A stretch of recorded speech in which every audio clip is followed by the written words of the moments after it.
Retromania Pro Wrestling Podcast Network is a Moonsault Media production and is intended for private use only. For more information, contact retromaniapodcast@gmail.com. You're listening to a Cool Truth Podcast production.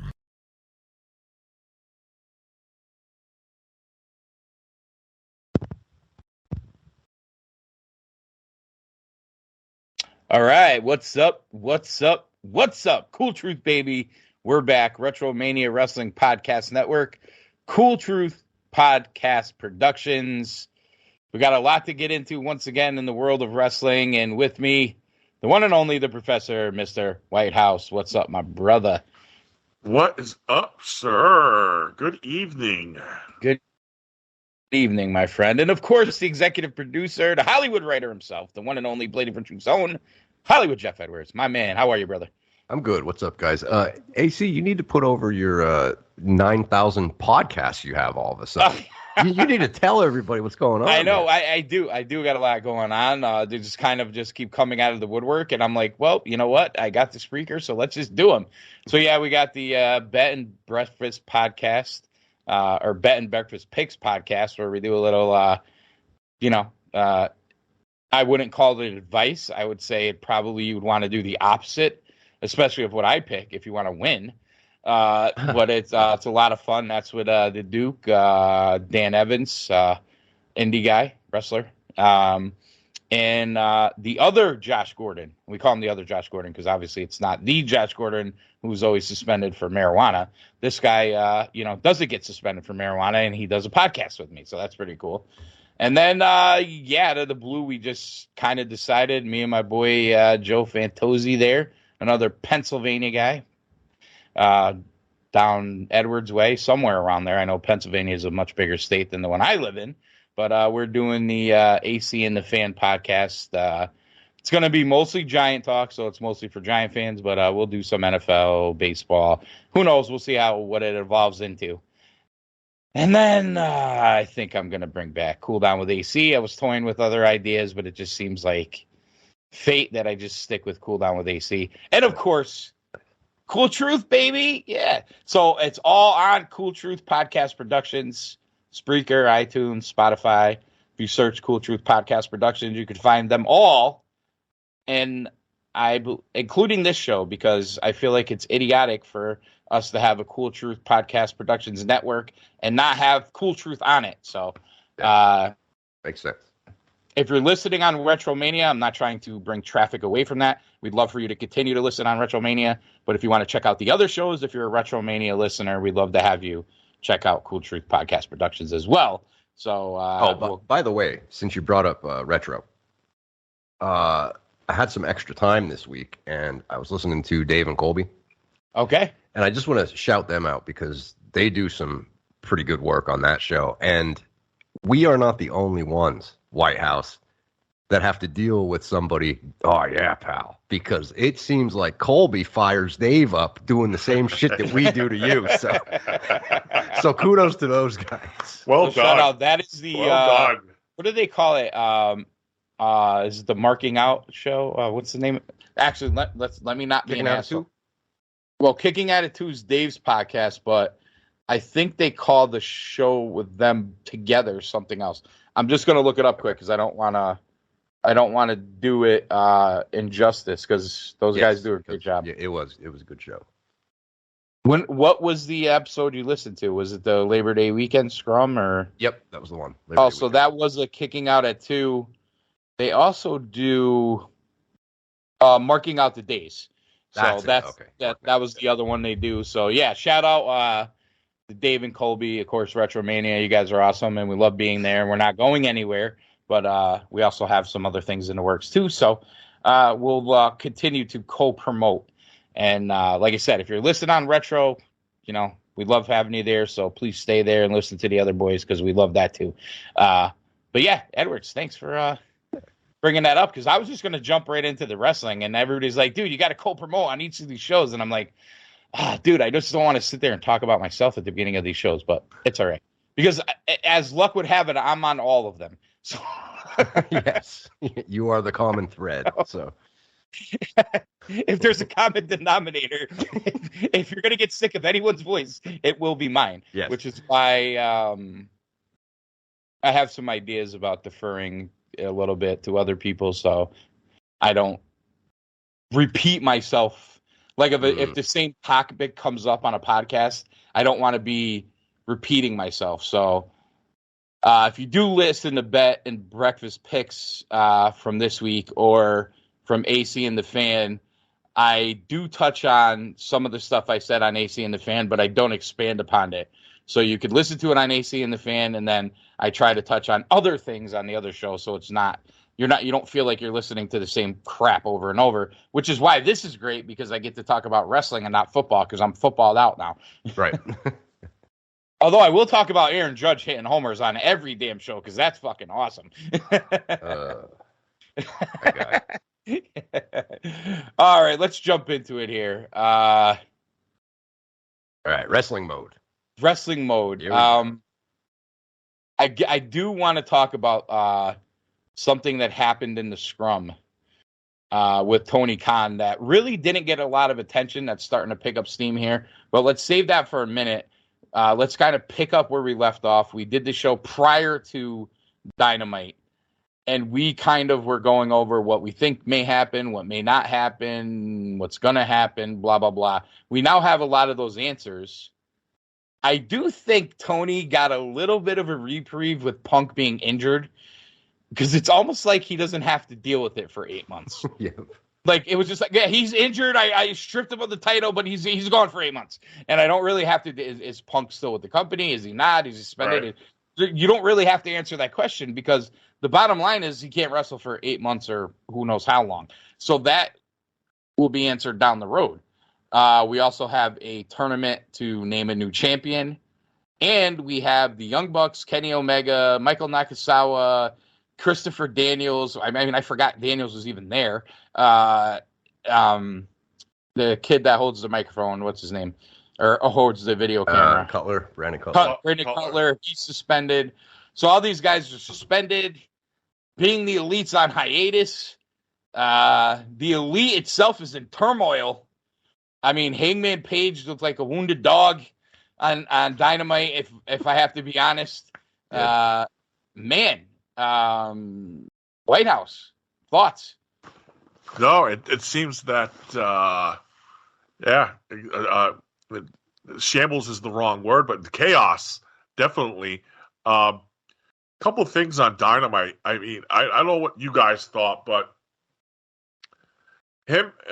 Tony Khan making all these announcements about this tournament, that tournament, what they're going to do with the 6-man tag.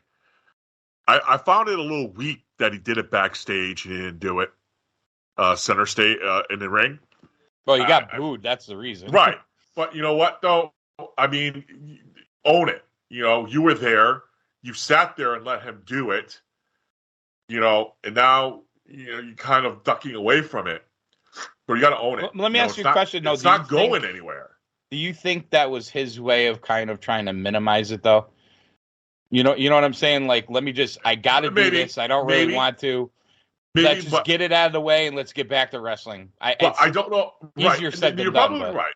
You're probably right. Yes, that's it. It's easier said than done. 1, 2, like you sat there and while Punk was doing it, and you continually proceeded to nod yes as you agreed to it. Hey, Edwards brought it up last week. He's shaking his head in agreement. Right. So I mean, dude, you know, you did it. You were there for it. Taking the coward's way back, thought it was just weak, man. You know, I know. I don't disagree. You know, I just found it weak, and then you don't even do any sort of explanation. Like, you know, Edward said this on multiple occasions. Sometimes with Tony Khan, it's like he thinks the wrestling fan is stupid, and that's kind of what I got out of that first segment is he really thinks we're stupid, and it's just he's just going to do his thing, and it's just I don't know, man. I just found that whole segment weak, and it was just hard. You know, there was a couple good things on Dynamite, but honestly, it was hard to enjoy it because I continually had this played out, in that first segment over and over in my head, trying to watch that and enjoy it. And honestly, I couldn't. It was just it was hard to. So how do you feel about this tournament? I think if you look at the way it's set up, I think we know who's going to win it. As much as I want to throw up in my mouth, I think there's a couple things there's a way that they can navigate through it. Looking at that field and who's left in it. I am not the big Brian Danielson fan, but I'm kind of going for him because it'll be something different. I think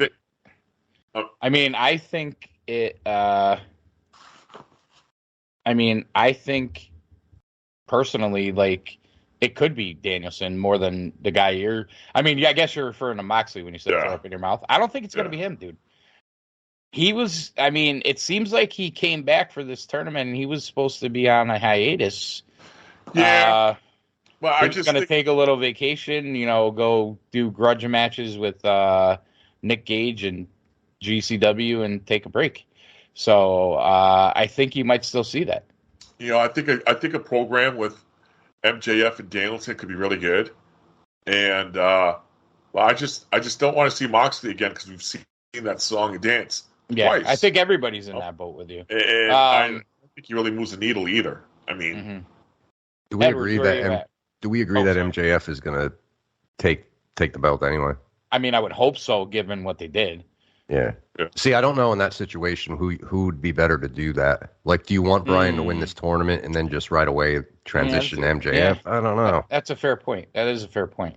Like, what you're saying is Moxley's a transitional champion again, and maybe wins it to drop it to MJF. And they did put them in the ring together on Wednesday too. So. Yes, they did. They did. Interesting. Yeah. You guys are onto something, I think, maybe. Yeah. The thing I don't get about Tony, though, so in my opinion, he didn't say anything, like he didn't address any specifics and didn't name those guys, right? Nope. So on one hand, he thinks that the fans that watch the show already know what's going on, so he probably felt like he didn't have to say their names. Mm-hmm. But then at the same time, if he knew that we all knew, why didn't he say their names? Right. You know what I mean? Like, it was weird. I think he might be dumb enough, I guess I mean this with all due respect, to think that he was part of the show with doing, like, I think like he did it in the back that way and kind of did it quick and didn't name names and all that, because I felt like if I come out there, I'm part of the show and this is part of the show, so I can't be part of the show, right, when this is really not part of the show. In reality, it's not part of the show. This all happened in real time. You know what I mean? This didn't happen. I'm actually shocked there's no video of it. Yeah, so I find it hard to believe that Cutler wasn't recording. I know. We're assuming there's no video. I'll put it to you this way. I'm shocked we haven't seen the video. Yes. Yes. A security camera, something. A lawyer may have that video. Right? Yeah, listen, hey, there's rumors of people biting and hair pulling and black eyes and chairs flying. This is a headache that's as much as he thinks it went away by just suspending these guys and Punk being hurt and taking the title off them and all that, whatever happened. This is a headache that's not going away from him that quickly. Yeah. No. It's just not.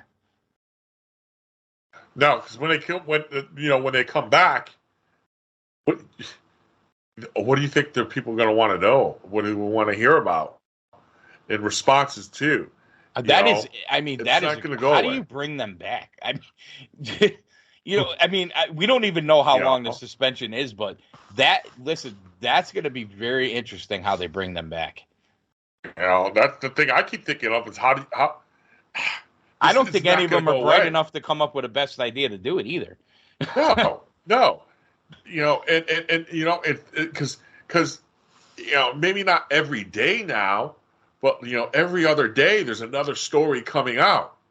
And I didn't think anything of it when I first heard it. Was it last Thursday or Friday? But that the Bucks put up some feelers before they signed their 1-year deal or whatever. That they threw out some feelers to the WWE about interest. Like that might just be a negotiating tactic too. It could be. It could be. But I'm curious who's knocking on that door. My guess is either KO or Cody. But if it's Cody, that's really very interesting. But I'm not sure it's Cody. It doesn't sound like they have a great relationship. No, they don't. So the process of elimination, to me, then it leaves KO. Because that's how Cody met the Bucks, was through Kevin Owens. But do you really think the Bucks they're going to leave the guy? They don't want 2024, man. It's what they want, dude. It's a rumor, right? And they've already come out yesterday and something then denied it. Obviously, they have no choice but to deny it. But where there's smoke, there's fire. You know what I mean? My point being is I could see it maybe as a negotiating tactic. But these are the guys that they're the first ones to be. We don't work 350 days a year. Right. Time with the family. Wives are in charge of merch. You know what I mean? Like, yeah, 100%. Yeah, I think, you know what?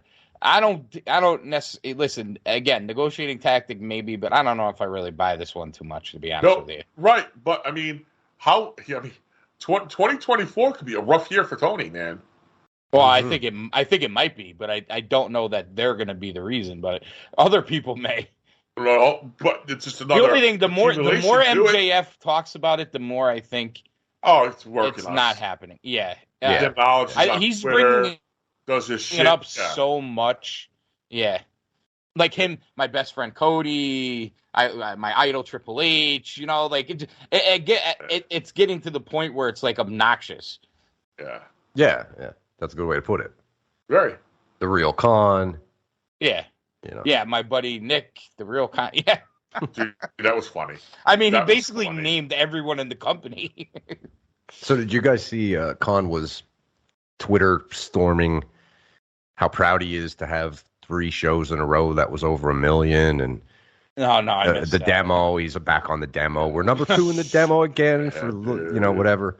And it's funny because I read the article that he did that, and I'm reading his tweets and stuff, and I'm like, all right, yeah, that's what he does.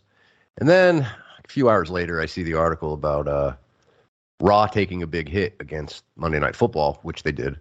Yeah. 1.7 million views. Yeah. But the thing is, it's still 1.7. And I don't know if Khan realizes he's still getting his ass kicked. Yeah. Well, and the thing is like everybody expected that, right? This is not unexpected. Yeah. And here we go. This week they're going up against 2 games. There's 2 Monday night games this week. It's like the Jaguars saying, "Hey, we put up 22 points, but you lost to the Commanders." Yeah. Yeah, but we still put up 22 points, but you still lost. It's like saying you lined up for a field goal to win the game, but you didn't make it. Ugh. Shout out Titans. How you doing? How you feeling? How you feeling out there in Nashville? Big Blue, baby. Yeah, especially boy. How you feeling with that shank? A 47-yard field goal, kind of wide. That's legendary in Giant history. Guys, we're all in first place right now. We should enjoy this moment. I know we got to brag a little bit. Yeah, we have to enjoy it. So the real question is, are y'all still them boys out there, or how you feeling right now with your 6 points? Hey, Cooper Rush is your starting quarterback for 4 to 6 weeks. Cooper Rush. Dude, the greatest name ever, but I don't know if he could play. Oh, do you actually know the Giants had him in the building like 2-3 years ago? Yep. Yeah, they did. When Garrett came, they brought him. Garrett brought him with him. Yeah, he got cut off the practice squad. Yeah, and he went back down to Big D down there, Big D. Yep. Oh man, as we're off the rails here. Anyway, The funny part is I was going to bring this up to you guys. Here's where I'm at with Rampage. So I worked a double Friday, as I've been doing. And I'm in the middle of moving. There's just a shit ton of stuff going on. But I'm still with my boy Jigsaw. So I come in. He's like, I just started Dynamite. And he's watching on the DVR. So I go to the bathroom and come out. And I go, what'd they open with? Sammy and Darby, which it got spoiled for me because I listened to a podcast. Well, a YouTube show. Oh, God. Story for another day. Yes, please. So it got spoiled on that show, and I heard it. And I wasn't that upset about it, but whatever. So I was like, yeah, I already heard the winner. And he goes, dude. He goes, if Sammy kisses his fucking girlfriend one more time in this match, as he's saying it, Sammy kisses Ty Mello, I guess they're calling her now, and Darby's doing a dive and drills Sammy. And I'm just like, you know what? I'm not even fucking watching this shit. Dude, come on, dude. It's a joke. Like, get over yourselves already with this stupid shit. Sammy's throwing away his career to troll internet fans. Uh-huh. You're ridiculous, dude. I hope you're listening because you're ridiculous. Uno, tell him he's ridiculous. Please, somebody get in this kid's head. And I'm only saying this because I like him. Yeah, and their TV rating this week is down. It's under 450 for that show. Was it really? Yep. And that's people knowing they're having a tournament match. Yes. Yep. So keep kissing your girlfriend, your wife, whatever. And all I hear about is how everybody loves Claudio Castagnoli. He couldn't even pop the fucking Rampage rating. Nope. Nope. It's unpoppable, I think. Yeah, I think you're right. I listen, it's a bad time slot, number one. But I do think in this day and age, like we've always talked about, you watch TV different. The DVR aspect plays into this rating. People aren't even DVRing it. No. Right? I mean... Yep. No, because you can just read the spoilers and you're good because it sucks. It's an hour show that sucks. But here's the thing, bro, and that's true. And I get that also plays into it. And that's what, they'll tell you. It's taped, it's this and that. But here's the thing. If you actually thought the show was going to be entertaining and good, you'd still watch it, though. No doubt. Yeah. I would just avoid the spoilers and watch the show. I mean, I got to be honest, there's no reason to. Yeah, there's no reason to. No, there's not. I mean, because just think about where Sammy was a year and a half ago and where he is right now. I would even say less than that. You could even go less than that. I mean, he had the TNT title feud with Cody late 21, early 22. I mean, I know that's 9 months ago. That would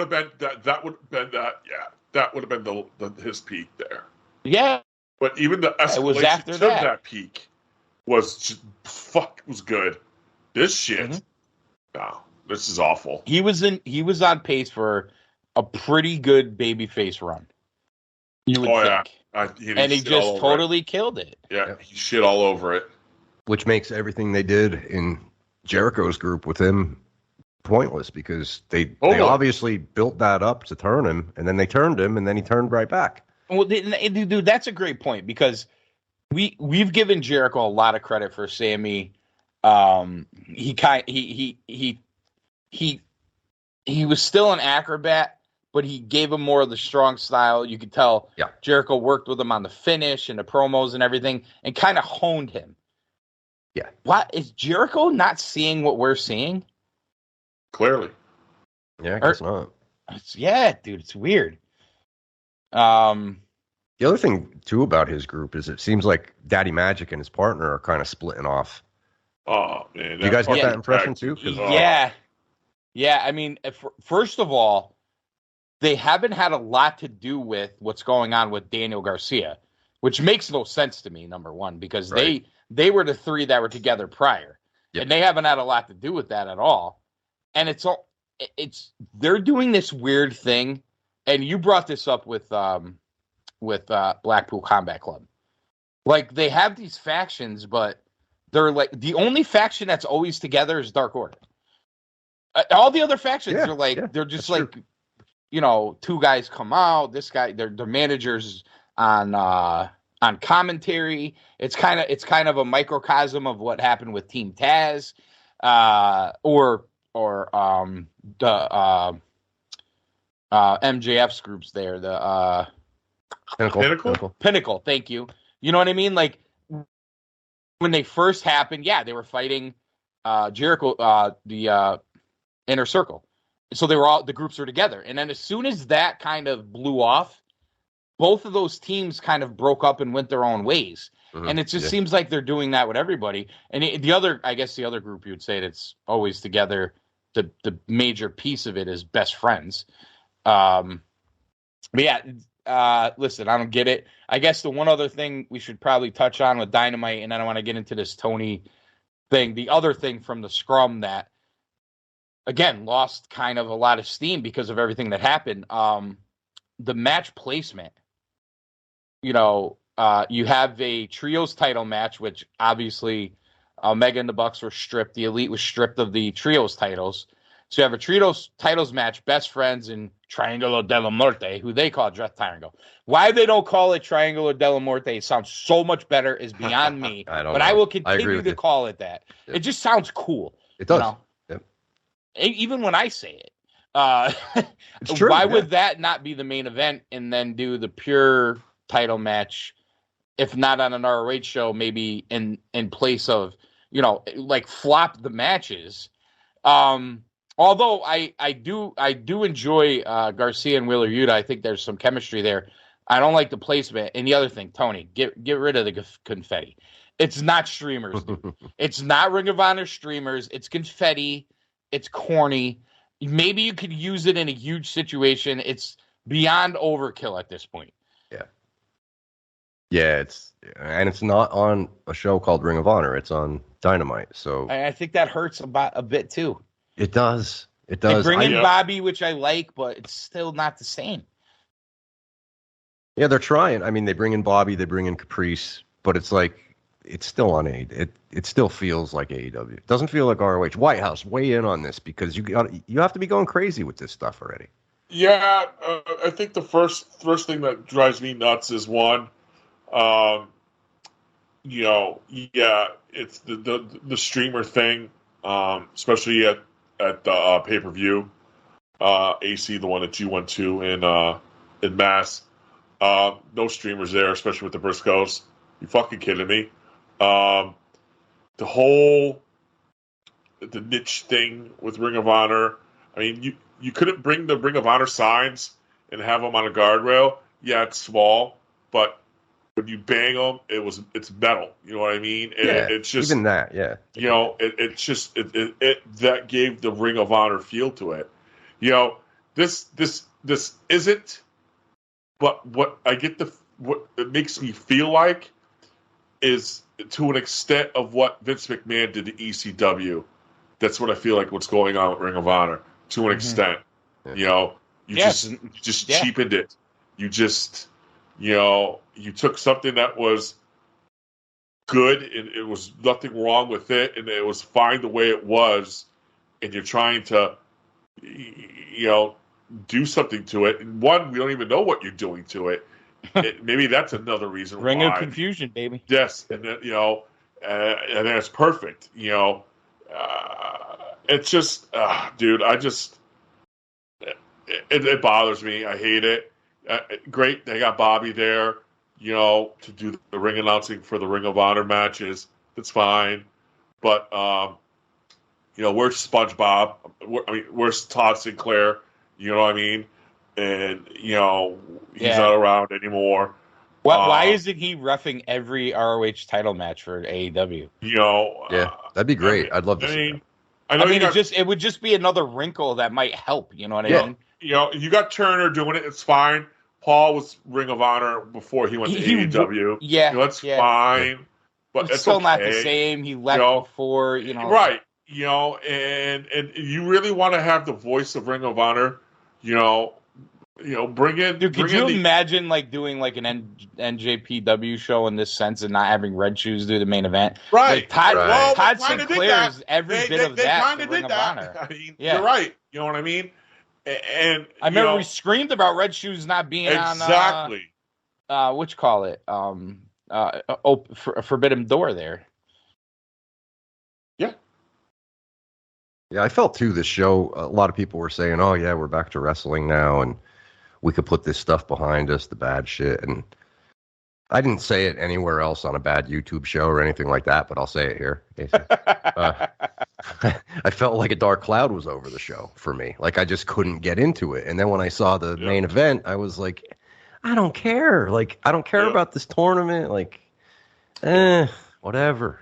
It was hard because I really liked the storyline with Garcia getting pulled in both directions. You know what I mean? I dig the storyline. They put the pure title on him, which I'm fine with because actually his matches with Moxley, his matches with Danielson have won me over. You know what I mean? I'm like, okay, this guy, there's something there with this kid. I like him. And I like him. And but I'm gonna give you one here though, and I think this is typical AEW, and this is like again a microcosm of what they do. Daniel Bryan's in the middle of that ring, raising the hand of Daniel Garcia, and his teammate just lost. Let's forget about the Jericho fact. Wheeler Yuta is his teammate. Yeah. And he's raising the hand of his teammate. It was weird. It was weird because I watched the replay. I watched because what I did was shouldn't Wheeler Yuta like club Daniel Bryan on the next show or Bryan Danielson? I'm sorry. Yeah, it's funny you say that because watching it Wednesday night, I couldn't get into it. But I went back in my DVR and I watched that match all over again, just that one.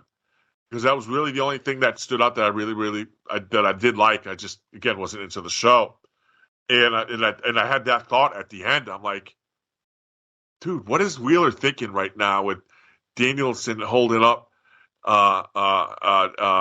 Garcia's hand up? And it was just weird. It was bizarre. You're 100% right. It was bizarre. The other thing we didn't talk about either too, and I don't know how I feel about it. I don't think I like it, but the fact that Jericho's kind of doing this as a face with Garcia.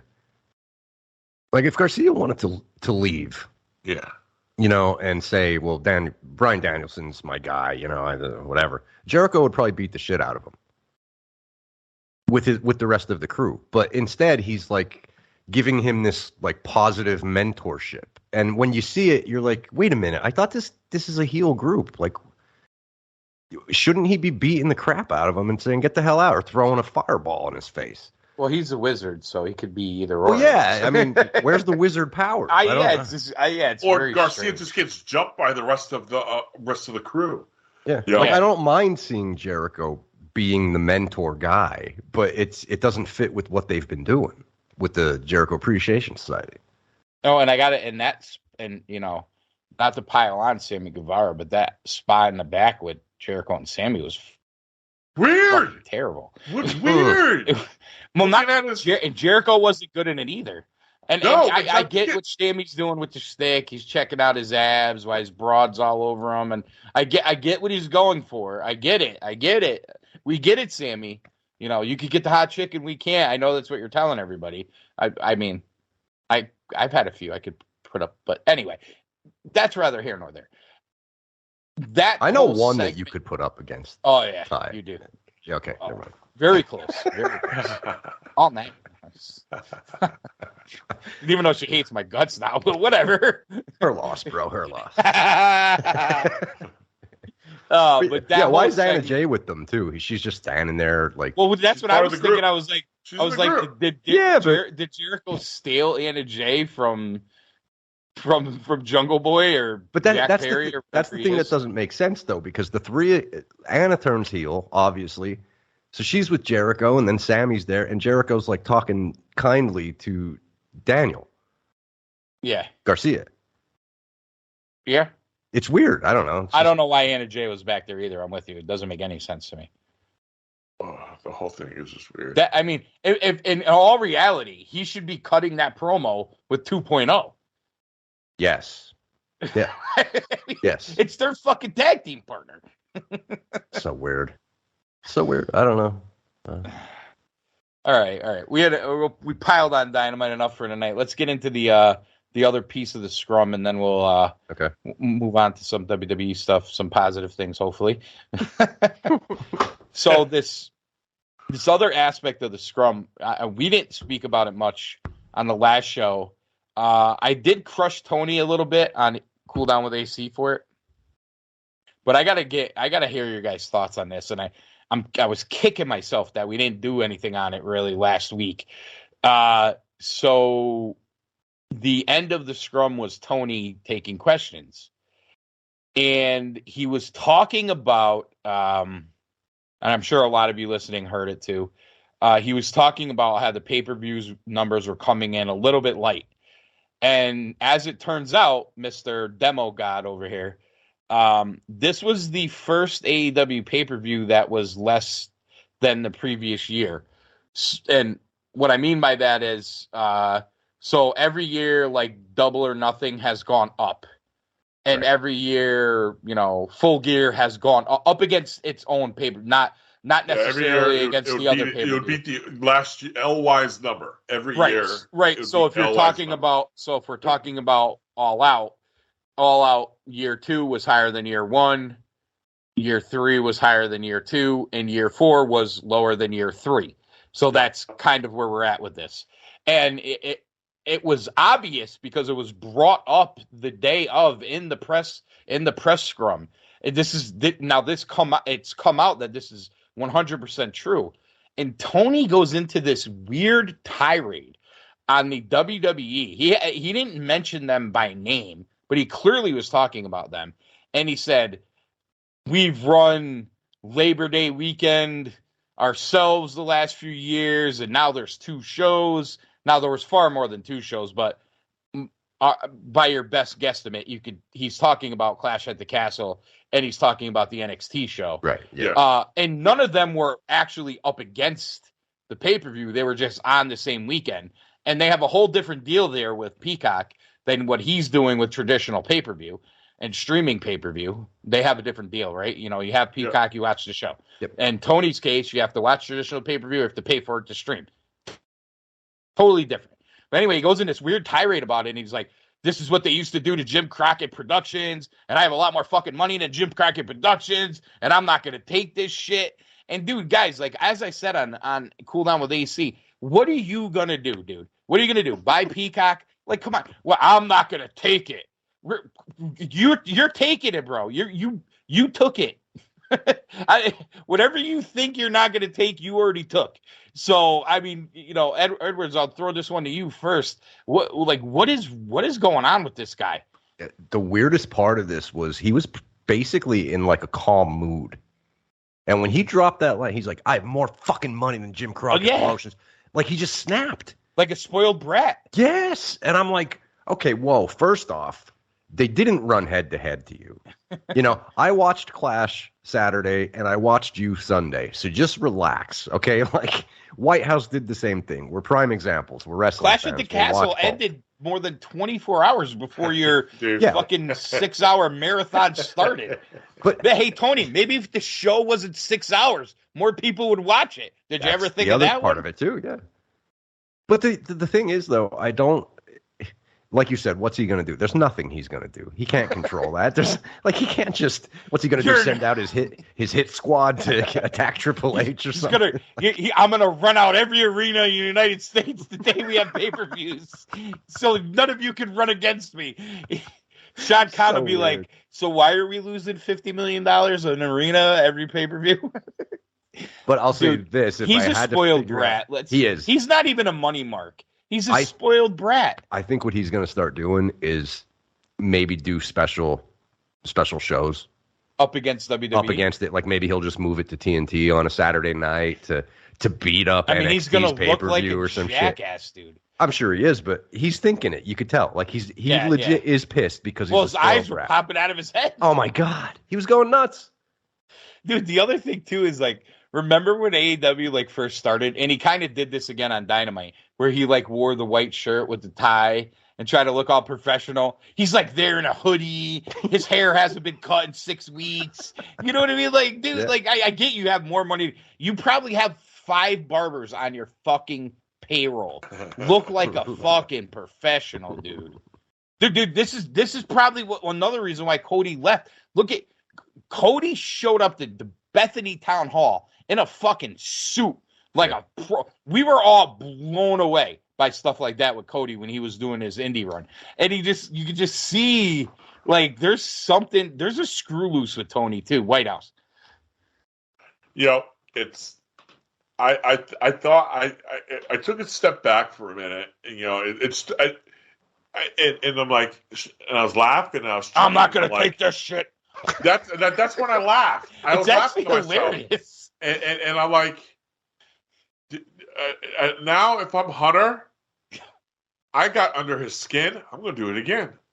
Dude, like I said on the show, I'd run a show up against his next pay-per-view. I'm gonna do it again. I'm gonna do it again. I'm gonna do it again and again and again and again and again. Because he may have more money than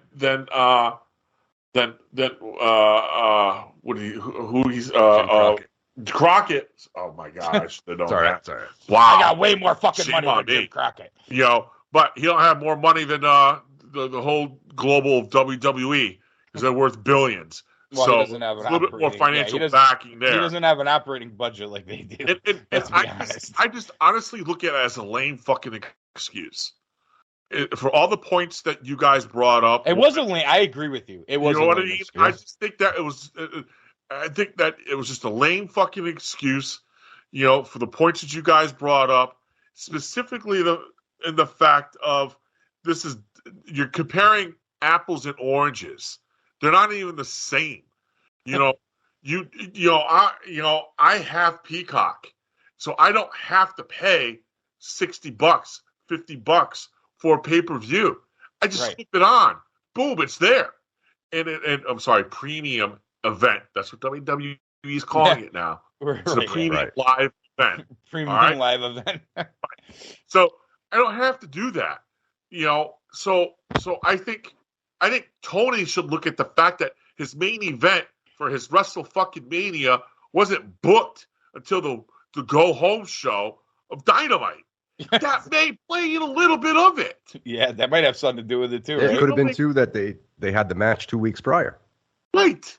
That was just a pure money grab.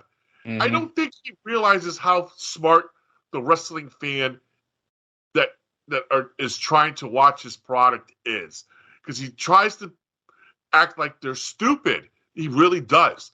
And it's comments like this, it's going off the rails like this, and it's just making a sorry, lame-ass excuse. Well, think of that if he was the NFL owner, right? And his team just got, whatever, and the owner comes out, John Mara comes out and makes a lame-ass excuse like this. Well, it's funny you bring that up, Commanders. You know what I mean? And it's like, dude, you get torched. Torch him, pal. Here we go. I'm disappointed in you fellas because we're already like 45 minutes into the show. I know. The problem is the only hot chick we talked about is fucking Ty Mello, and she's annoying. So, I just think it was a lame. I just thought it was lame. It was another thing I thought lame by Tony. It was just an excuse. Dude, you're the owner, man. Why the fuck are you even giving them? You didn't name them, but why are you even you literally just said they kicked your ass. Like, I mean, hey guys, I mean, we would have had a better weekend if that other fucking company didn't ruin it. Who says that? I looked at that as like him trying to like summon his inner Dana White. Only he'll never be Dana White. Yeah, because the funny part is Dana White, if like, let's say Bellator tried to run up against UFC, he would, number one, he'd laugh at them. And then what he would do on their next show, he'd run up against them and take all their business. And then be like, I'm the fucking man. You know what I mean? And like, and when Dana White says it, you're like, yeah, he is the man. When Tony Khan screams about, I have more money than Jim Crockett Promotions, it's like, yeah, dude, we get it, but you're still a douchebag. You know, like it's like and the pay-per-view that went up on the same Sunday as his was the fucking NXT Worlds Collide. and it wasn't even at the same time. No. It's like It was earlier in the day. lame excuse. It That's is all it was. And the thing is he's the one who went there. Like it's not like it's not like they said, okay, the numbers might be a little bit down. What do you think caused that? I don't know. We got to look at it. Maybe have some kind of bullshit reason. It is a holiday weekend. Maybe more people went away. You can come up with some bullshit. He goes right to, they ran 2 other shows. How dare they? This is my weekend. You don't own the weekend, bro. Like, who cares if they ran the weekend before? They put on 2 other shows in a whole other fucking country. Mm-hmm. Yeah. It was in a whole other country in the middle of the day. Like this, again, like you said, apples and oranges. That might not apples and oranges, man. Very how you view WWE is so much more different than how you would view and watch an AEW event. I think totally.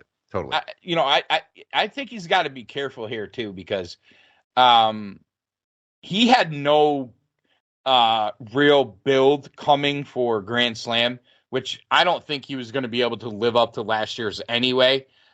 Punk had just gotten there, Danielson has just gotten there, Cole had just gotten there.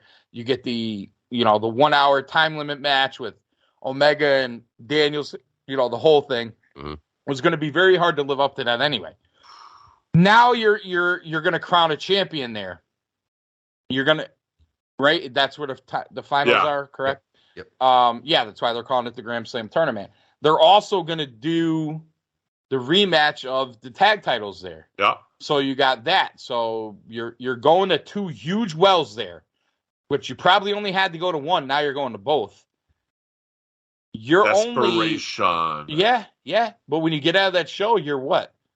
6 weeks, 7 weeks away from Full Gear. Yeah. You better get in your ass in Full Gear. That's a quick turnaround. Their last pay-per-view. You better get your ass in Full Gear, dude. Yeah. Their last pay-per-view of the year. And there's a long gap between Full Gear and the next pay-per-view. Mm-hmm. So if you flop on this area here, what buzz do you have? We're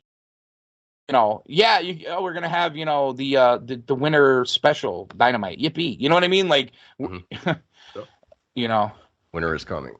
Winter is coming. Yeah. It's just you're going into Full Gear. Your competition's going to start ramping up for Survivor Series, which the last couple haven't been too bad. Where that's starting to look a little bit better than it once did. Back in those early, back in those teen 2000s when it was like nothing. I mean, they've done the last, I would say from the one they did, SmackDown versus Raw versus NXT, from that one on, they've all been pretty decent. So you're looking at what, 4 or 5, the last 3 or 4 maybe. But, so Tony's got to, stop looking at what other people are doing and focus on his and stop making fucking lame ass. Dude, I couldn't believe, like, if I'm one of those guys in the back, and I see the owner, my boss, doing that, dude, I don't know, man. For me, it would leave a sour taste in my mouth. I think a lot of things he did in that scrum would leave a sour taste in your mouth. Right. Oh, yeah. And that would be one of them. But dude, yes. think about this. What we're talking about now, we're talking about it 10, 11 days later. That would have been huge had all that other shit not happened.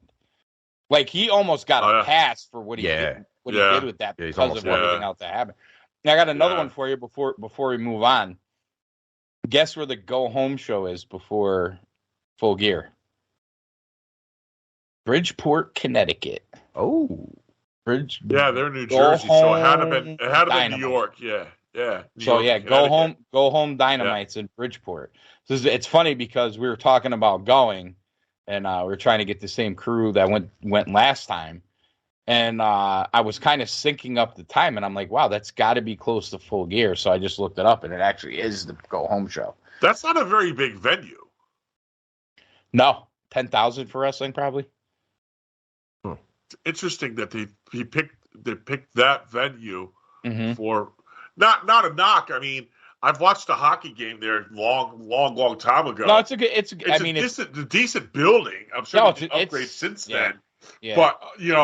But it's just like it's still small compared to the other spots around for a go home to Full Gear. I don't know. Yeah. It's weird. This is weird. It's a little weird. Yeah. It is. I agree with you. And I don't. To be honest with you, I don't even think they sold it out last time they were there. No, Which you one and I talked about that. Yeah, it was like one of the worst. It was one of the worst Dynamites they did put on too. So hopefully, if we do go, it's not shitty. That bar's not raised high. Yeah, it's not. Well, I was. When did WCW run Starrcade? What month? Is that December? It used to be. It started out in November, and then when it came into WCW, it was they moved it to December. They took it away because of Survivor Series. I think that's what Tony should do. He should do like a mega show in December because it's dead period for WWE between Survivor Series and Rumble. Yeah, he should probably do that. And you know the other thing too, just a side note. I read an article the other day that Conrad is actually, I guess they're saying he applied for the trademark Super Clash, which I don't know if you guys remember. It was the AWA. Yep. They used to do a big show, and I think it was December. Big show out of Shea Stadium. Yeah. Yep. And they used to do Shea Stadium. Yep.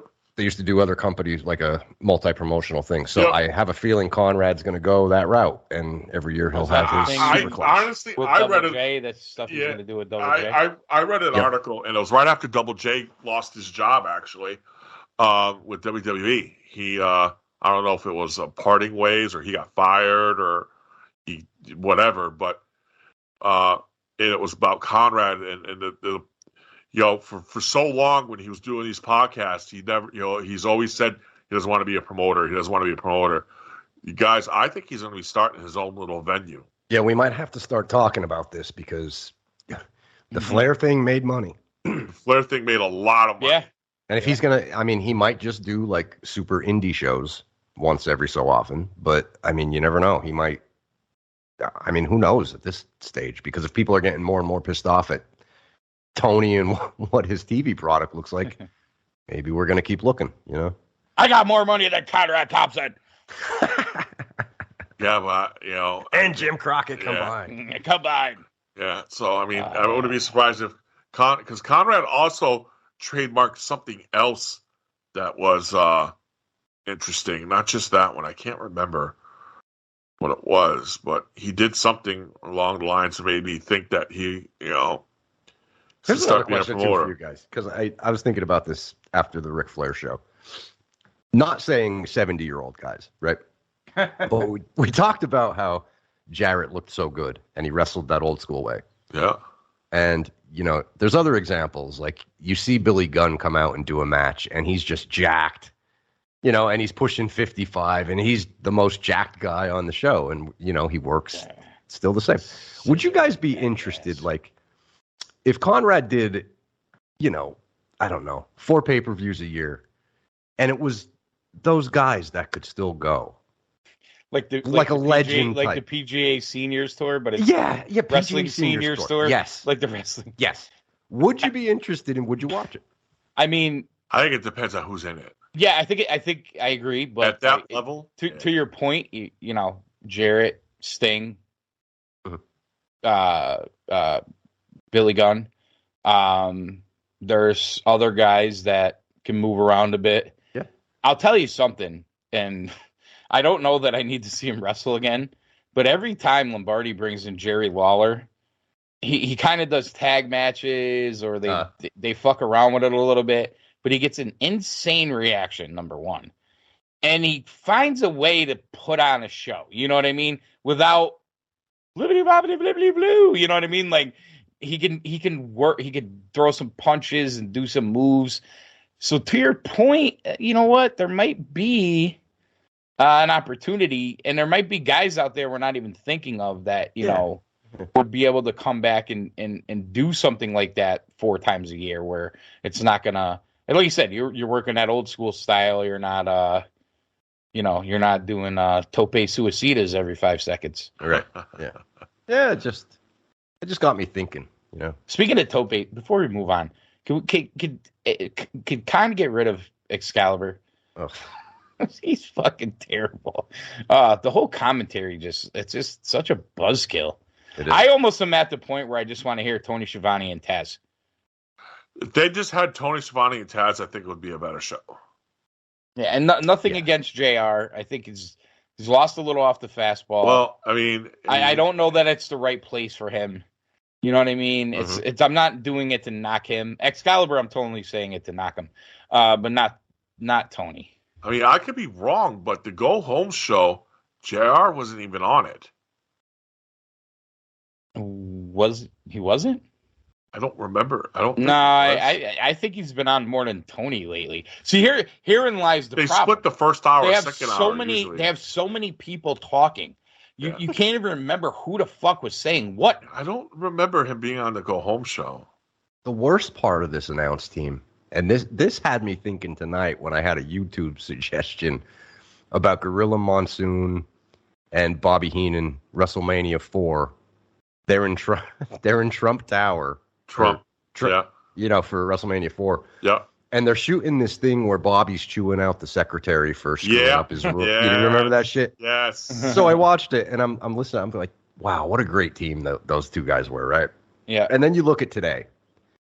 I mean, AC, you remember Vampiro and Stryker, Lucha Underground, were It was awesome. tremendous. Yeah. Yeah. Josh Matthews and Taz even in TNA. Yeah. Not bad. Pretty good. How about Kevin Kelly and Steve Carino? There's another one. Yeah. Riccaboni. Yeah, Riccaboni's not bad. Riccaboni's good. I just think that he needs a better color guy. Yeah, I'm not a Caprice guy. Not a Caprice. I think he just gets too over the top. Well, the other guy that used to out-talks Rico. He out-talks him sometimes, and I don't think your color guys should be doing that. Yeah. And when he had Cole Cabana on, it was bad. That was awful. Yeah. Yeah, Rico, he's never had. Maybe that's because he shared a bank account with his mom. He really Scott hasn't had a Colton. really Scott, color. I paid his bills until I decided I'm not paying his bills anymore. I He's have like, the email. yeah, you rip Scott Colton, and I'm gonna rip the WWE because I have more fucking money than Jim Crockett. Get him, punk, get him. So where do you guys put this current announce team in history? And this is the sad truth of it. They have all legends, but together they're the worst team ever. No, Somewhere along the lines of the last 5 Raw announced teams they fired. Yeah, true. Yeah, pretty bad. It's bad though. It is bad. I'm sorry. I'm not. It's bad. All right, let's move on here quickly. I'm gonna kick it to you guys mostly here because I am actually very interested because I was unable to watch the show. Oh yeah. Yeah, that ass pal. Yeah. You know, it's not only the ass these days; it's the other side too, pal. The sides. She has all the rounds, pal. Yeah. The curves are kicking, pal. Curves. Yeah. Look at it, pal. Yeah. Really? Yeah. Whitehouse, anything? Taz? Oh shit! Whitehouse is banging Little into the technical dryer difficulty again. right there. No, my cord came out of my headphones. Oh, okay. See, you bring up Bailey and he chokes, pal. Yeah. Oh my god! Choke on She it. could choke on it. All right. That was fucking yeah. God damn. Lick it, pal. Lick it. Like it, suck it, choke on it. Get down there.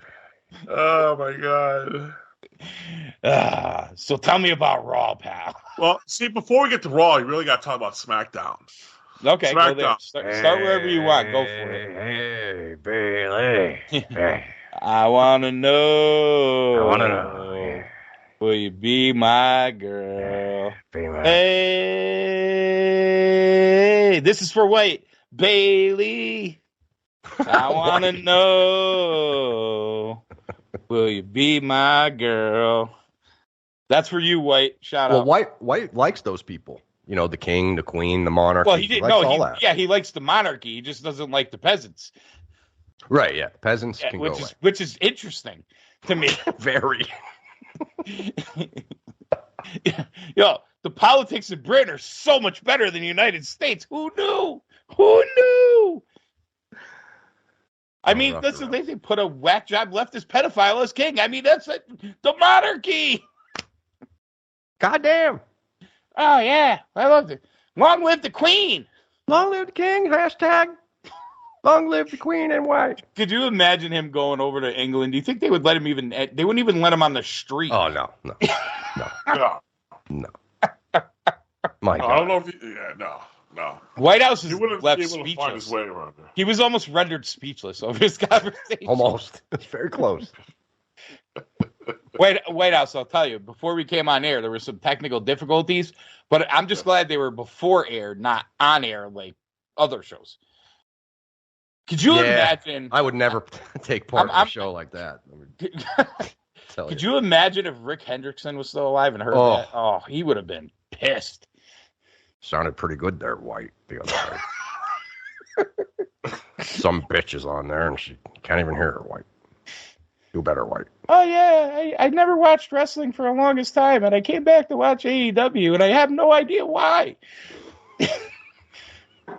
Fantastic thought. Okay.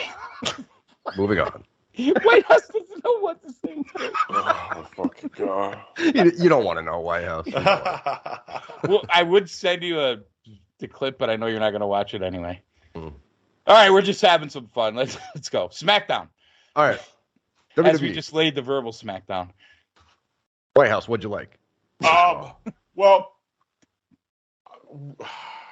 I'm disappointed because we talked about broadcast teams. This was a good segue in because I thought the best color guy was Christy Hemme, pal. Yeah. Oh, yeah. Christy, give it to me, pal. Yeah. Remember Austin Aries got really close to her. Oh, yeah. I think is nutsack in her face, pal. oh my God. These nuts, Christy. These nuts. Who's nuts, Austin? These nuts. Yeah. Oh my God. He's gonna turn the dryer back on. I think I'm gonna. Anyway. Okay. Back to seriousness. All right, go ahead. Sorry. So SmackDown's losing their color guy. He is taking a break from WWE because he got a new gig. He's going to be on College Game Day on Saturdays. Yes. So we're going to have bigger than SmackDown. What a clown! Well, I'm sure ESPN's probably paying a little bit more. I'm sure. So we're going to get Corey. Corey's probably going to be pulling double duty. Well, I mean, he was at Vince's birthday, not Hunter's. Well, Just Whitehouse, saying. interesting thing about this. I don't know if you guys saw it, but he said that he was going to do both. He was going to do both. And he said they told him, no, don't do that. It's unsafe. It's unsafe for your health. You can't be flying back and forth from Friday to Saturday and all that shit. And I thought to myself, wow, how that's a change. You know, if that was Vince, he'd be like, God damn it. It's all about the game and how you play it. Yeah. Yeah. You know. So he'll be back though. New SmackDown color commentator, Triple H. That wouldn't be bad. That'd be awesome. I could see it. Hell yeah, man. Remember in the pandemic, he did it that one show. He did. It was good. Yeah. You know, what dude. CM Punk, maybe. Yeah. he here needs a job.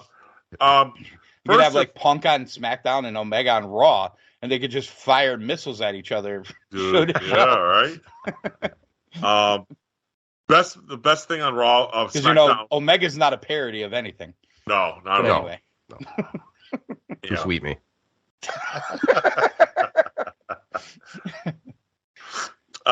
Imperium, of course. that 6-man tag, Sheamus, Butch. Did you get to see that, AC? That was I good. did not. It was awesome. It was awesome. It was. I'm bought in. Whitehouse on hook, line, and sinker. I love they got Imperium back together again. You want to know what's funny? Like, as we're getting closer and it probably won't be till like winter, but I'm gonna have like more time than God. I'll probably be watching everything.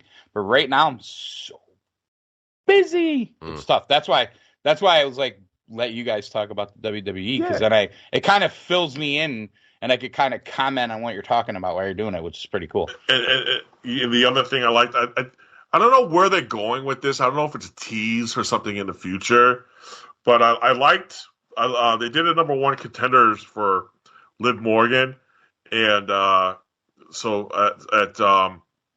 at what is the next pay-per-view? It's a hardcore. It's a hardcore Rules. Extreme Rules.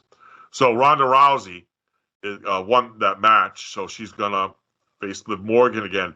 I like the little interaction backstage, with Shayna Baszler. Yeah. I don't know where they're going with that. I don't know if they're where are you going, Liz? I would love to see them form their own little group again. Me too, pal. But I don't know if this is something that's going to lead that these two are going to have a program with one another, which will still be good too.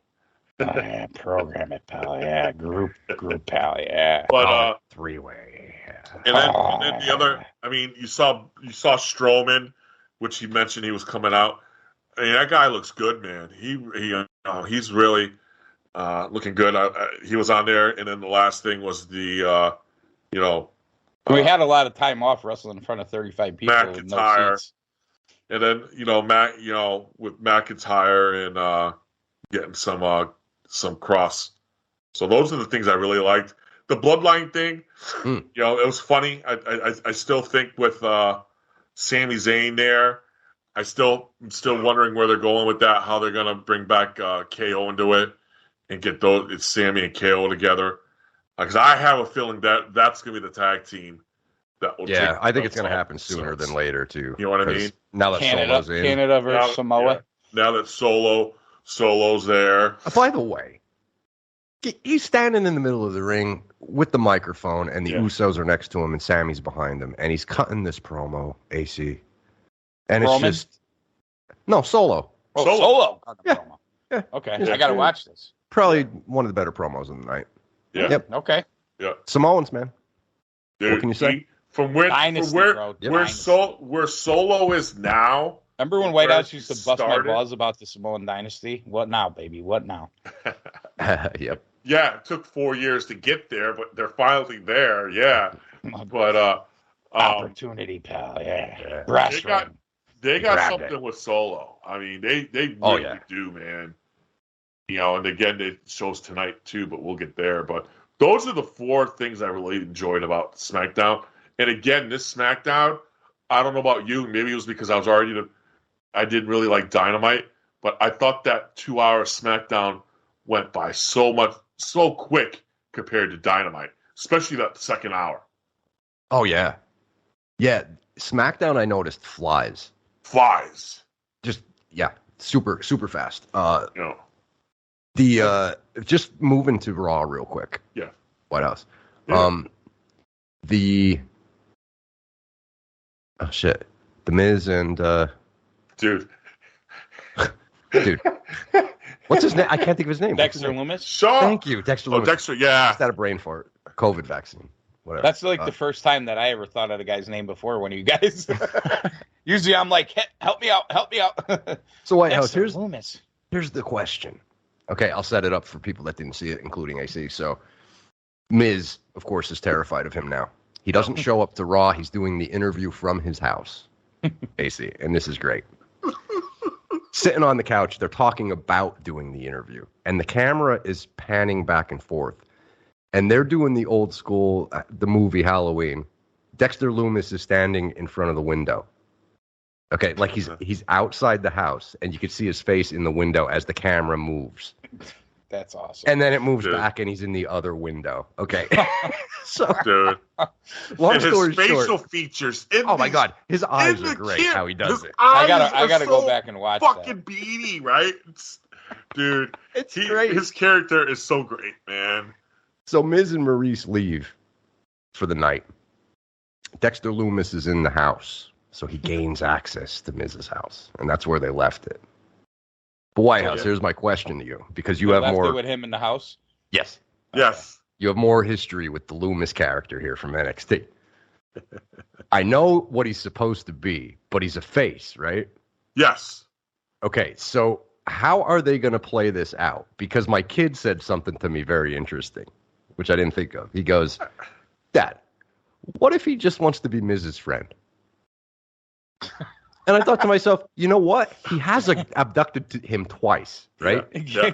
And he's still alive. It's not killing him, but he did choke him out. He choked him out. But he's not like no. But didn't he have that weird thing? I don't know, because was it Peyton Royce or who the hell was it that he had that weird thing with NXT? He was going to get married to. He hugged her.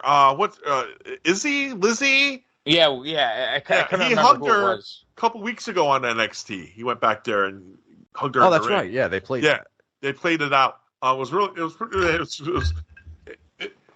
Here's the thing: the last time WWE did a stalker thing, it was DDP and Undertaker, and DDP got booed. This guy's stalking the Miz, and he pops out of the ass. It's great. It's so great. But it's still the best. The best one was last week, and I don't know how the fuck they did it with the camera. It's so good. That was great. But it's perfect. When Miz is climbing down, and you just see Loomis, his chest up to his head, out of the ring apron, looking up at the Miz as the Miz is looking down on him. Dude, I don't know how they got it so perfect, but oh my god, that's when they hooked me in for this storyline. Was right there. You know what's interesting too? They picked the right guy, I think, with the Miz to kind of sell all this. 100%. He's honestly. I know there's people out there that don't like the Miz, but man, he's fucking pretty damn good. He's pretty brilliant, to be honest. Oh, he is. The interview segment, like they're discussing what they're going to do in the interview, and he's cocky Miz, and then he sits down, and the interviewer goes, "Well, what did Dexter do to you?" And he's like, he just switches Miz, and he's like, "I don't want to talk. I told you guys, I don't want to talk about it." And you believe him, like whatever they're doing, I don't know, but it's fucking phenomenal. Yeah. Again, there's another Monday in a row where they open with Judgment Day. We need to talk about this. Go ahead. I was already struggling a little bit. I don't know about you. I was struggling with Judgment Day, and now you throw Mysterio's kid in it, and I like Edge. I mean, obviously Mysterio is Mysterio, but I really like Edge, and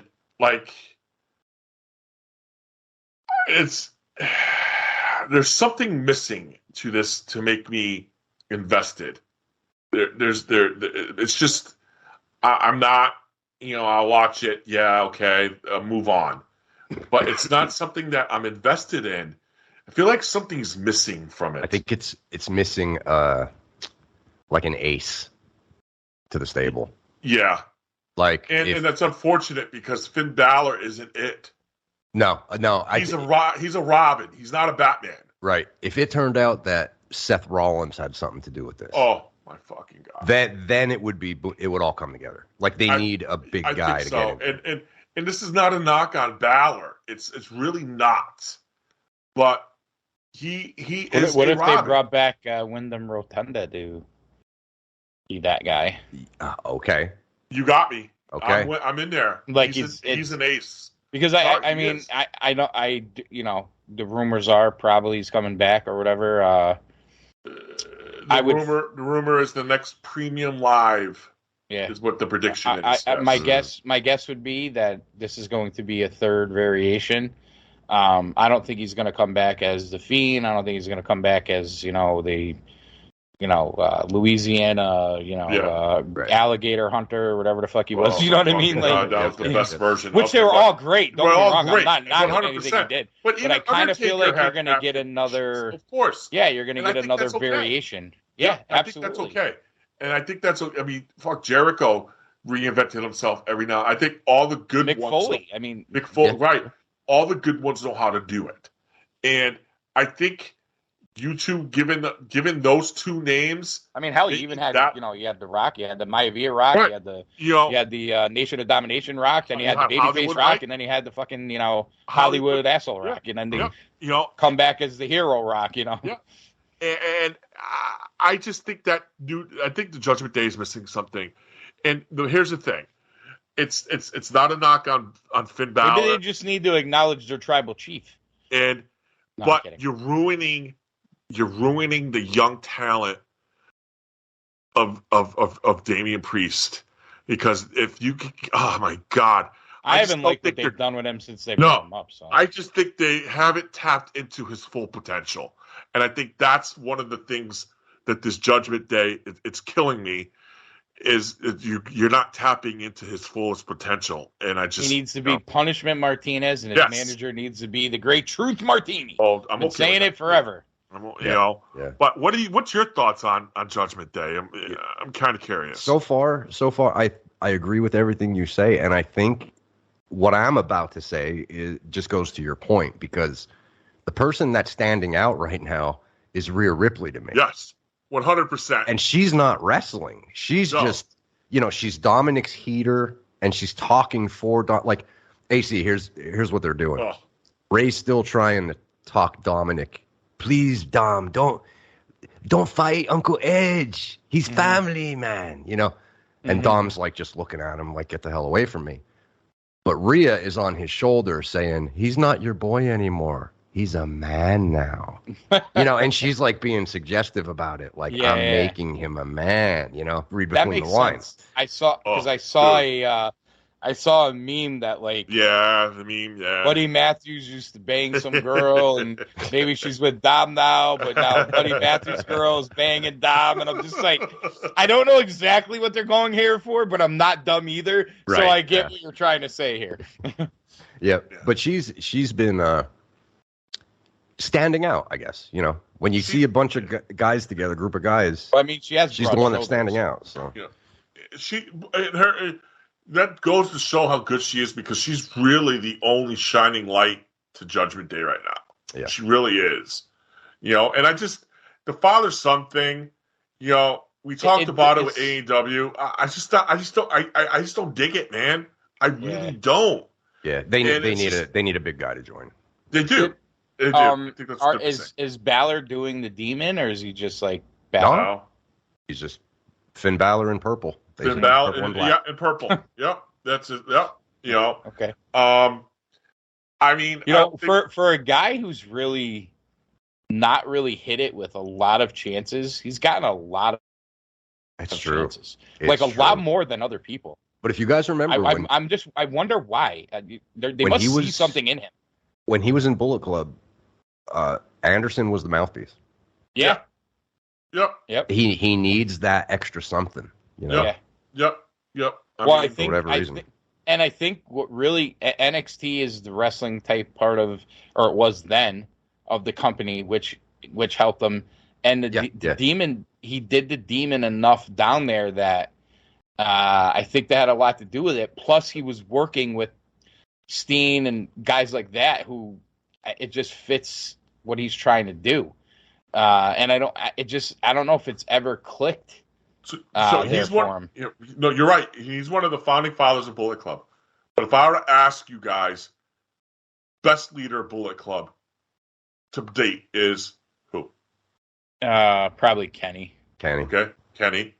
I say Kenny or Jay White, but I'm just Jay White Mark. But that's beside the point. But we're all saying somebody that's not. I don't disagree with you about Jay White. It's just a very different Bullet Club. It's a different Bullet Club. Yeah. Correct. And I think that's why I like it, because it goes back to what we were saying, reinventing, changing it up. And I think that's why, I just think when you execute out of the Bullet Club AJ Styles, and then you go on the run that Kenny went. Oh, It 100%. just, like, It was balls, man. It was Yeah, balls. I mean, and And like then when you three think back six-star of Kenny matches. Omega's career, that Yeah. 2.5 year 100%. period is just insane. 100%. And you had 3 6-star matches, arguably, probably one of the best trilogies in wrestling of all time. With Okada. You know, I won't say the best because there's a couple there that are really Well, and everything's different. close to home for me, right? Yeah. But you know, it's up there. I mean, when you think, if you're thinking of that trilogy, like compared to say Rock and Austin, it's just two totally different things. Totally different. Yeah. Both are Totally great. different. They're both great, and they're both great for very different reasons too. Yep. And I know this is a tangent, but what made the Kenny one and Okada one so good, and it reminded me of something old school back in the day. All three had a different outcome. Yep. You know what I mean? And it's they just kicked the fucking shit out of each they other kicked the for a lot of minutes in that ring too. fuck yeah, man. Yeah. And I could watch those over and over again, and you can't say that about a lot of things. But I wasn't surprised that they did this, but it made sense.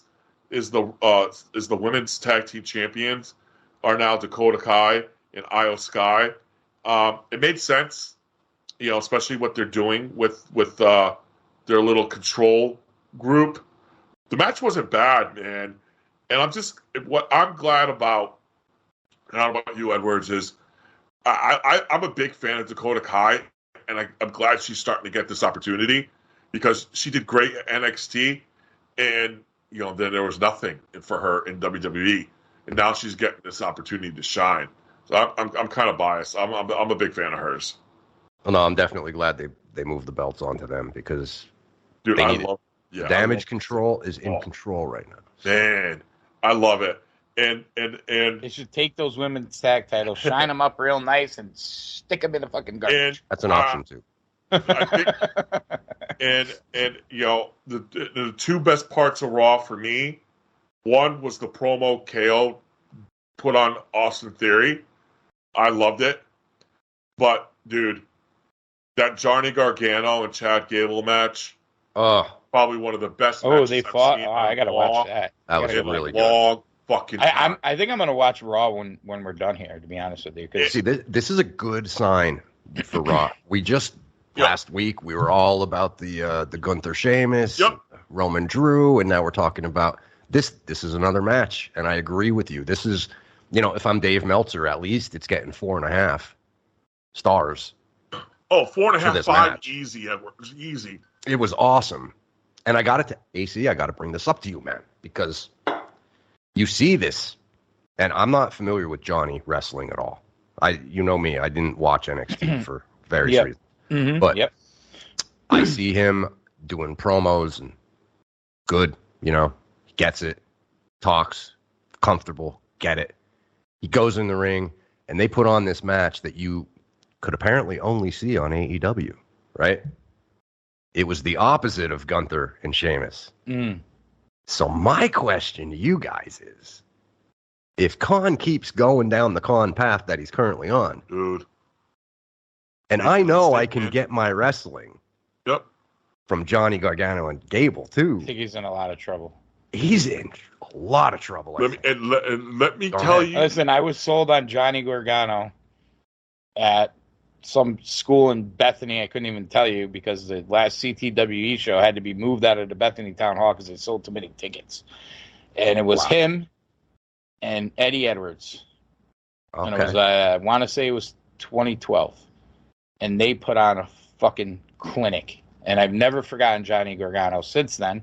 And I followed him as much as I could through the indies. And then obviously NXT, DIY, the storylines with Tommaso, which one thing about you not watching NXT at the time, which I get all your reasons, but if you would have loved that Tommaso and Gargano. Oh, was my tremendous. Yeah, see, the only thing I know is they were together, and then they had a mega feud. Oh yeah, Oh, I missed it. They had a Oh, mega my feud. God. And Probably it's the best feud I think in there's NXT not a big history. surprise So, that with Triple H taking over that Gargano stayed and that he's going to be used because he clearly, and then you had Gargano and Adam Cole. Like it didn't just stop there. no, but it didn't. but that period Gargano's, where that they went from Gargano DIY, run. Oh, when they went my from DIY God. to fighting each other was probably the best feud in NXT history. Yeah. Wow. Okay. Yeah. Yeah. And the pop that Gargano got on Monday, Yeah. that was Bryan Danielson like. There were I a think lot there's- of Johnny I think there's Wrestling something chants, to the too. the nickname. I think Yeah. there's something to the My nickname. Johnny God. Wrestling. This is your wrestling guy. Johnny And- Wrestling. You know, I and- think and- there's something to that. And I'm watching this match, and that's one of the things I was saying to myself. I'm like, oh man, AEW's in trouble. AEW's in trouble. And it's funny because Gargano's not. But in fairness, we watch AEW for that. But how often do we really get it? Like how many? That's true. Big very Omega, like Very you got true. Omega and Danielson that one time. You got Omega in his title run had some decent matches, but let's be honest, we've gotten more lights out hardcore matches from Omega than we've gotten his traditional. The match you want to see, the 5-star Kenny, the 6-star Kenny. You haven't had. You just haven't. We even brought it up when Kenta came in that time. Like you think, okay, we got Kenta, we're gonna get a wrestling match, and you get garbages in the fucking cafeteria. That's true. Yeah. You know what I mean? And I think these are the things. These are the oversights. And then you had a guy like Cody, and we brought up a lot of his run was hurt by himself, taking himself out of the title picture. But then when you go back and you look at, Cody and Dustin, boy, boom, Cody and MJF, boy, boom. Who was really doing the storytelling? Yeah. Yep. And I tell you, man, if you're gonna see this, I just this is the second Raw I could say that those 3 hours, didn't feel like 3 hours. This was the second week in a row. That's a big statement. And I haven't been able to say that in a long time. And that Gargano match.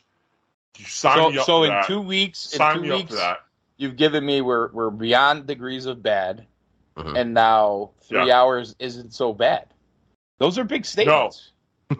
With the shit I'm just saying. I'm not even Dude. saying you're wrong. I'm just saying they're big statements. Right. The shit that they're doing now, what they're, and we're not, you're not. We didn't even talk about what they, it's just we even brought up stuff with Rollins or what they're doing with KO now, putting him in a spotlight. Oh, his promo Monday night. His promo, the promo he caught on Austin Theory, literally right. They just gave us Johnny Gargano in a fucking 5-star match, right? And then we go and Theory smacks Gargano with the briefcase, and I can't wait when they take the briefcase off him. But I'm curious to see how they play this one out. But and then all of a sudden KO comes down and cuts a fucking promo on Theory, and I think he even probably broke his nose in that scuff. Yeah, it looked like it. Yep. Looked like it. And it's just I have a feeling KO's on another level, Edwards. Dude, I have a feeling that he might have got it to TV Monday and said to Triple H, "Hey, did you see that Moxley promo Wednesday?" Yeah. And Triple H was probably like, "Yeah." KO said, "Give me the mic tonight. I want the mic."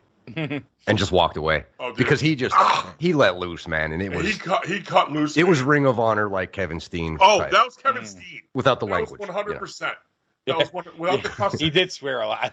Yeah, without the cussing, that was Kevin Steen 100%. And I think we're getting a variation. What we're seeing of this version of KO is a lot similar to his not his heel version, Kevin Steen, but just overall Yeah. what he did in Ring of Honor. I think we're getting that little piece of that. And I mean, it's just, what they're doing. They're starting to piece things together. I'm not a big fan of this pay-per-view anyway, but kind of curious to go where they go with it. But they got, and now you see them trying to make the United States Championship mean something. Mm-hmm. Next week it's getting defended. Edwards, we tell AC what United States Championship matches next week. AC Mm-hmm. sets in the middle of the ring, and he's like, now that Riddle's done, it's time for me to focus on gold. And then he gets interrupted because Riddle's trying to get at him, and didn't matter. Seth got the upper hand. Seth's in the back, walking, doing the interview, and he's just about to talk about what he's going to do next, and Bobby Lashley walks up to him. So long story short, that's the match next week. Ooh. They're trying. I read something that Hunter wants, because the undisputed title is taking up a lot of SmackDown with Roman, and it's for the foreseeable future. You and I, all three of us, can say that we could be confident that if he's going to lose it, it's not going to be until sometime in 2023. So for the upcoming future, with that title on there, Raw, they're going to make the United States Championship that championship importance on Raw. And so, I mean, yeah, it makes why sense. Why not? Why not? It makes sense if they want titles to be defended on that show, which you get, and so, I mean, that's a good way to go about it. And listen, we've talked about it. They got to do something huge to get those belts off of Roman now. So, God, yeah. I think that's what if you're in the camp that they should take them off him. I'm not there personally. It's not just because I like Roman. I think. Oh no, he's doing so good right now. It's a historic run. Yeah. So you got to do something huge to get it off him. Yep. And I mean, I like the idea that he's not defending them all the time. I think that's there's some realism to that. Yeah. UFC champions fight twice a year, 3 times a year tops. Boxing champions, fight 2 times a year. You know what I mean? That it's more realism if you're, I know we get what they're doing, but if you want to put more sport into it, you're kind of doing that with Roman. You know what I mean? Like every one of his matches is huge, and I think that's a big deal. Hey, let me ask you: is the wise man back? He's not back yet. Oh wow, the wise man's not back yet. He must have had a vacation. He must be. He's had a vacation. Yep. I don't know why. Every time I see Paul Heyman, I think of that promo with Reigns where he's like, "And you tried to kill the wise man," and I just can't stop laughing. It's so great. Yep. How many freaking years did we sit on these airwaves and scream? Yep. Just hand the guy a damn microphone and let him go, and stop doing the succotash and scripting all his promos. Because every now and then you could see that little, I don't know, he had that little charisma, and then all of a sudden, this whole, acknowledge me and acknowledge your daddy and all that stuff. It's really coming out. It's really awesome. Really awesome. I'm definitely not ready for it to end. All right, White House, final thoughts. No, and we and tonight, for those who haven't watched, may want to fast forward the next 30 seconds, but spoiler, Solo is now adding gold to the bloodline. North American champion. Congrats, Oos. Congrats, Solo. So, and as Edward said, the promo he cut on Friday, I had to do a double take because where he was when he first started and where he is now, I mean, the guy's got some serious ass talent. But my final thoughts is, listen, as bad as AEW is, it's so great that WWE is coming out of their dark ages. It's encouraging to see. It's because it's given us something good to watch, story based, lines that you could invest in. It's different than what you're getting in AEW right now. So, the good stuff is out there. You just got to find it. There you go. Hollywood, final thoughts. Final thoughts for me. I'm excited to see where the Khan saga goes as we continue tomorrow or tonight by the time this is out. Tournament, MJF, transitional champion, doesn't mean anything. We're gonna find out. But on the flip side, to echo Whitehouse's thoughts, there's some good shit out there. Yeah. So whether it's WWE, you could always go back over to New Japan, and I think Impact has kind of been decent lately. So there's other things out there. Go get them. Yeah, you could go find the wrestling. I think it's a great point. It's funny.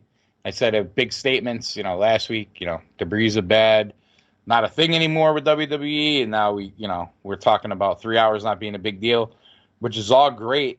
And I just think back, if you would have told us as short a time ago as 3-4 months ago when we started doing the show again, that this is where we'd be. Yeah. It's crazy. It's insanity. Yeah, it's insanity. Literally insanity. But hey, listen, this is the ride we're on.